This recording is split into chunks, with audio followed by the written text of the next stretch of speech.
নমস্কার বন্ধুরা, আশা করি সবাই ভালো আছেন, সুস্থ আছেন। আমিও ভালো আছি। আমি সুস্মিতা। তো এখান থেকে আজকের ভিডিওটা আপনাদেরকে সঙ্গে নিয়ে শুরু করছি। ভেবেছিলাম পুজো করে এসে শুরু করব। তো পুজো করতে গেছি, এত বৃষ্টি হচ্ছে যে ফুলই তুলতে পারলাম না, অর্ধেক ভিজে গেছি। বাসন টাসন মেজে গুছিয়ে রেখে দিয়ে এসেছি। ভাবলাম যে একটু চা করে খেয়ে যাই, তারপরে পুজোটা আরম্ভ করব। তো সেই জন্য চা করতে চলে এসেছি। চাটা আগে করে নিই।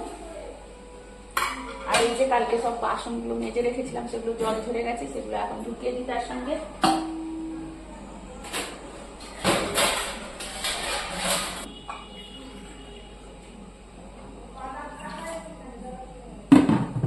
তিন চারজন মানুষ খেতে বাসন যে এত কোথা থেকে আসে কিছুই বুঝতে পারি না। প্রত্যেক দিনই গাদা গাদা বাসন ধুতে হয়, কোথা থেকে আসে কে জানি।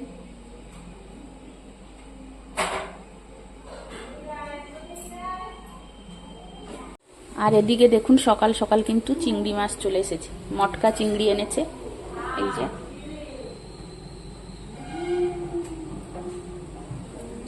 পুজো করে এসে তারপরে কেটে কুটে রান্না করব। এই ঠান্ডা ওয়েদারের জন্য চায়ে এই যে আদা তো আমি প্রত্যেক দিনই দিই, আজকে তেজপাতা একটু দিয়েছি। মেয়েটার কাশি হচ্ছে, তো সেই জন্য সে তো চা খাবে, তার জন্য একটু কিন্তু তেজপাতা দিলাম।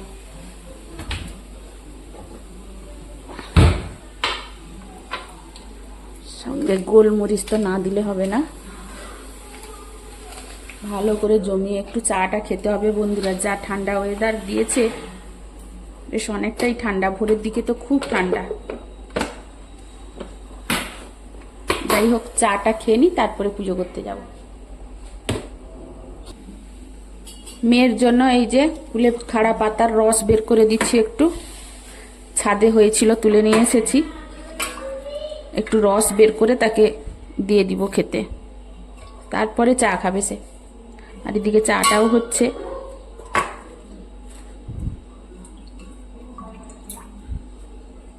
মাঝে মাঝে বন্ধুরা, বাচ্চাদের কুলেখাড়া পাতার রস যদি পাওয়া যায়, দিলে কিন্তু খুবই ভালো। বাচ্চা কেন, বাচ্চা থেকে বুড়ো প্রত্যেকেরই কুলেখাড়া পাতার রস খাওয়াটা খুবই ভালো। কুলেখাড়া পাতার রস খেলে কিন্তু ব্লাড হয়।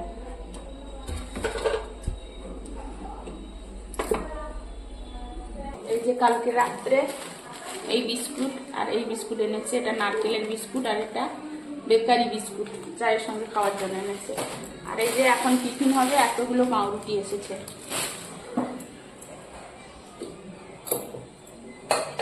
এই যে কুলেখাড়া পাতার রস বের করেছি। আসলে বন্ধুরা, আমি খেতে কেন বলি, আমার মাকে কিন্তু বোম্বে অ্যাপেলো হসপিটালের ডক্টর কি বলেছিল যে যেহেতু মানে ক্যান্সার পেশেন্ট, কেমো নেন, তো এই জন্য কিন্তু যত পারবে কুলেখাড়া পাতার রস খেলে কিন্তু খুবই উপকার, তাতে কিন্তু ব্লাড তৈরি হয়। তো সেই থেকে কিন্তু আমার মা এখনো পর্যন্ত কুলেখাড়া পাতার রস কিন্তু খায়। আর এই গাছ নিজের বাগানে লাগালে খুব অনায়াসে হয়ে যায়। একবার লাগিয়ে দিলে পুরো জঙ্গল হয়ে যাবে। আর নিজের বাগানে বিনা সার দেওয়া গাছের পাতার রস খেতে কিন্তু খুব ভালো। বাজারে যেসব বিক্রি হয় সে তো অনেকটাই সার দেওয়া থাকে, কিন্তু নিজের বাগানের গাছের মানে পাতা খাওয়া, তার যে উপকার, কিনে খাওয়ার থেকে অনেক ভালো। এই যে মেয়েকে কুলেখাড়া পাতার রসটা দিয়ে দিব, কর্তামশাই চাটাও দিয়ে দিব। এই যে ভাঙা বিস্কুটগুলো কিন্তু আমি খাই, তা না হলে সেগুলি পড়ে থাকবে। এই যে ভাঙা বিস্কুট কটা নিয়েছি, সেইগুলো দিয়ে চাটা দিয়ে পুজো করতে যাব। বৃষ্টিটা একটু কমেছে।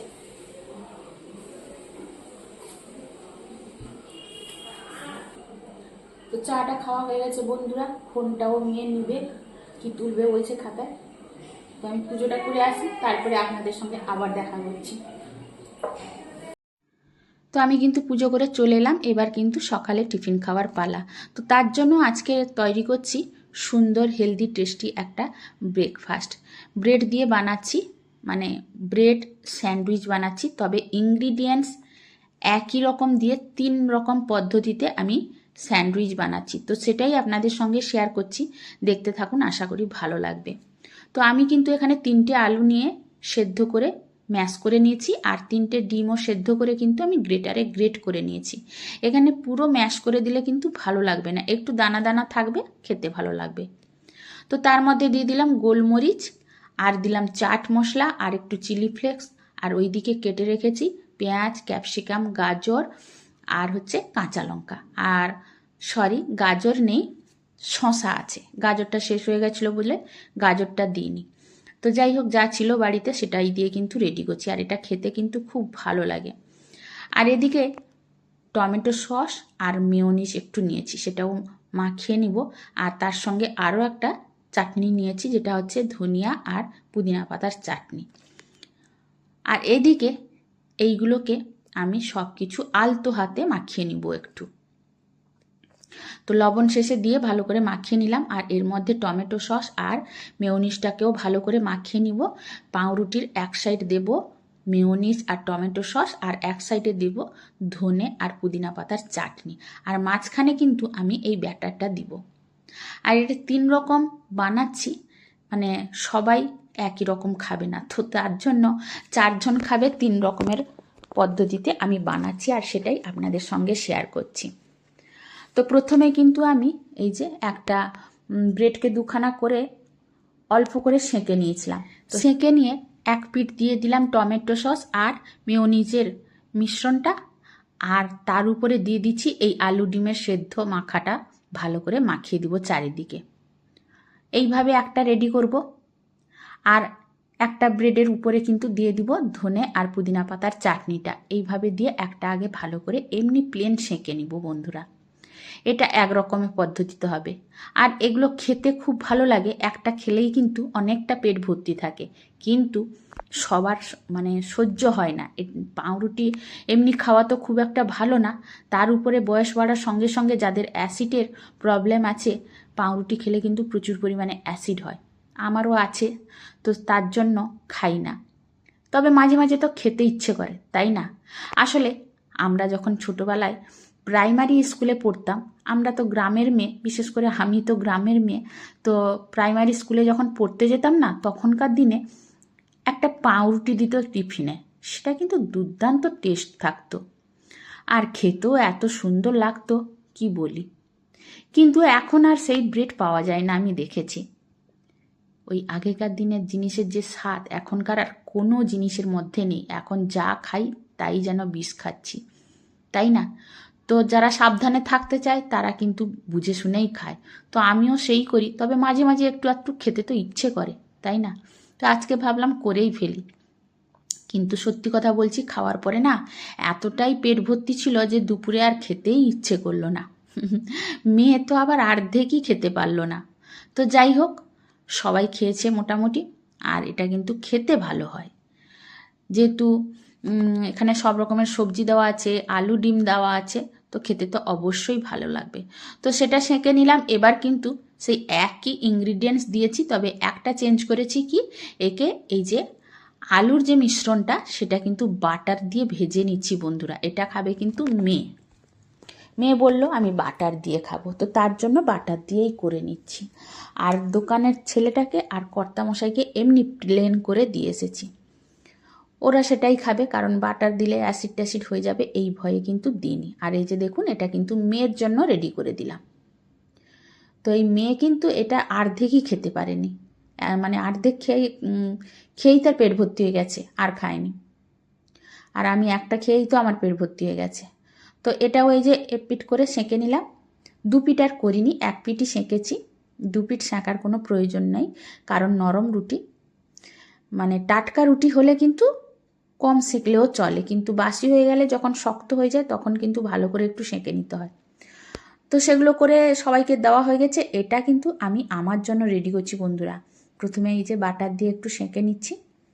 আর কালকে রাত্রে করেছিলাম মাশরুমের কাটলেট, তো ভেবেছিলাম এই পাউরুটি দিয়ে সকালে একটু বার্গার বানাবো, তো সেটা কিন্তু কাল রাত্রেই শেষ হয়ে গেছে বন্ধুরা, আর এই একটা মাত্র বেঁচেছে। তো এর রেসিপিটা আমি পরবর্তী ভিডিওতে আপনাদের সঙ্গে অবশ্যই শেয়ার করব। আর এই যে বন্ধুরা, সকালে কিন্তু একবার চা খাওয়া হয়ে গেছে, আর এই জিনিস খেতে গেলে আর একবার চা কিন্তু খেতেই হয়। আর কর্তামশাই যেহেতু দুবার চা খায়, তো ওর জন্যও করলাম, ভাবলাম আমিও একটু খেয়ে নিব ওর সঙ্গে। তো যাই হোক, এই যে আমারও রেডি হয়ে গেছে, এটা করে কিন্তু খেয়ে নিচ্ছি। তবে বললাম টেস্ট বেশ ভালোই হয়েছিল, কিন্তু এই যে অ্যাসিডের মানে প্রবলেম আছে, ওই জন্য কিন্তু খাওয়ার পরে আমাকে ওই আমার পাউডারটা খেতে হয়েছে। তা না হলে ভয় যদি কোথাও কিছু হয়ে যায়। তো যাই হোক, স্কুলের কথা কিন্তু মনে পড়ে গেল। স্কুল জীবনে কত কিছু খেলেছি, কত কিছু খাওয়া দাওয়াও করেছি, কিন্তু এখনকার দিনে সেই জিনিসগুলো আর নেই। ভাবি এখন মনে মনে, যদি ছোট বাচ্চা আবার হয়ে যেতাম, সেই স্কুলে যেতাম, কলেজে যেতাম, বাবা মা খাওয়াতো রান্না করে, আর আমরা কিন্তু এনজয় করতাম স্কুল, তারপরে খেলাধুলা। এখন আর সেই জিনিসগুলো পাই না বন্ধুরা। এখন ভাবি কেন যে বড় হয়ে যাই আমরা এত তাড়াতাড়ি, তাই না? তো সেই জন্য ছেলে মেয়েকে মাঝে মাঝে বলি যে এই জীবনটা আর খুঁজে পাবি না চলে গেলে একবার। তো চেষ্টা কর এই জীবনটাকে ভালোভাবে কাটানোর। এখনকার বাচ্চারা না এইসব কথা শুনতে চায় না, ওরা ওদের মতো করে থাকতে চায়। তো যাই হোক, আমার কিন্তু তারপরে খাওয়া দাওয়া শেষ হয়ে গেছিলো, চলে এলাম একদম দুপুরের রান্না করতে। আর আজকে এই যে কর্তামশাই মটকা চিংড়ি বিক্রি করতে এসেছিলো, আমি তখন পুজো করছিলাম বলে ও নিয়ে নিয়েছিল। আর মাছ কাটতে আমাকে কিন্তু চান করে একদমই ভালো লাগে না বন্ধুরা, কারণ ওই যে আঁশটা ছিটকোয় না কাটা সময়, তো সেটা কিন্তু আমি সবসময় চেষ্টা করি চান করার আগে করে নিতে। আর আজকে কিন্তু অনেক দেরিতে মাছ বিক্রি করতে এসেছিলো, তো সেই জন্য আমাকে চান করে ওই যে পুজো করে আসার পরে মাছ কাটতে হলো। তো একটু লাগছিল, মানে কেমন ভালো লাগে না, মনে হয় যেন গায়ে কোথায় ছিটকে পড়লো আঁশ, শাড়িতে কোথায় ফুড়ে গেল, এই জন্য ভালো লাগে না। কিন্তু আমি এই অবস্থায় রান্নাবান্না করে দুপুরেই কিন্তু শাড়ি চেঞ্জ করে নিয়েছিলাম, জানেন তো বন্ধুরা, শেয়ার করব। তো যাই হোক, এদিকে দেখুন আমি মাছের ঝোলটা রেডি করছি। তো মাছটা কেটে তো আমি ভেজে নিয়েছি, ওইদিকে একটু মাছের যে মাথাগুলো কেটে রেখেছিলাম সেগুলো একটু কুমড়ো ঘন্ট করে নিচ্ছি, ওই মাথাগুলো দিয়ে তার সঙ্গে আর কিছুটা চিংড়ি মাছ দিয়েছি। আর এদিকে চেষ্টা করছি মায়ের মতো একটু, আর মায়ের মতো করতে গিয়ে কি বিপদে পড়লাম দেখুন। মা কিন্তু আগে পেঁয়াজ ভেজে তার মধ্যে সবজি ভেজেছিল, আর আমি কি করেছি, তেলে কালো জিরে ফোড়ন দিয়ে আগে সবজিটা দিয়ে দিয়েছি। তো সবজি দেওয়ার পরে আমার মনে পড়লো যে আগে পেঁয়াজ ভাজাটা হতো, তো আবার কিন্তু আমি বার করে সবজি আবার পেঁয়াজ ভেজে তরকারিটা রান্না করলাম। তো এখানেও গড়বড় হয়ে গেছে কি জানেন তো, আমি ভিডিওটা করছিলাম, যেহেতু আমার ফোনে ট্রু কলার লাগানো আছে, তো তার জন্য কল এলে আমি বুঝতে পারি না, যদি রেকর্ডিং চলতে থাকে তাহলে অটোমেটিক বন্ধ হয়ে যায়। তো আজকেও সেই হয়েছে, তাই ঝোলটা আর আপনাদের সঙ্গে শেয়ার করতে পারলাম না, শুধু লাস্ট লুকটুকুই দেখিয়ে দিয়েছি। আর তার সঙ্গে কুমড়ো ঘন্টটা আর একটু বরবটির ভর্তা করেছি, তো সেটাই আপনাদেরকে এক ঝলক দেখিয়ে দিয়েছি। আমার কিন্তু প্রায় দিনই এইভাবেই হয় জানেন তো, হয় কোনো সময় কল চলে আসে, না হলে মেয়ে ফোন নিয়ে নেয়, আমি ঠিকমতো ভিডিওই করতে পারি না, যে মন থেকে একটা ভালো করে করব সেটাই আমার পক্ষে সম্ভব হয় না। তো যাই হোক, যতটুকু পারি যেরকমভাবে করি সেটাই আপনাদের সঙ্গে শেয়ার করি। কারুর ভালো লাগে হয়তো, কারুর ভালো লাগে না, কি আর করব বলুন। দেখুন আপনাদের সঙ্গে গল্প করতে করতে আমার কিন্তু দুপুরের মধ্যে সমস্ত কাজ কমপ্লিট হয়ে গেল। আর শেষে কিন্তু এইটা গ্যাসটা মুছে নিচ্ছি ভালো করে, এটা মুছে নিলেই কিন্তু বড় কাজ আর দুপুরের কাজ সব কিছু কমপ্লিট। তো এভাবেই কিন্তু আমার দিন কাটতে থাকে প্রত্যেক দিন সকাল থেকে রাত পর্যন্ত, আর তার মধ্যে আপনাদের সঙ্গে একটু গল্প করি বসে, এটাই হচ্ছে আমার দিনচর্যা প্রত্যেক দিনের। তো সেটাই আজকে ভিডিওর মাধ্যমে আপনাদের সঙ্গে শেয়ার করলাম। তাহলে ভিডিওটা এখানেই শেষ করলাম। তো আজকে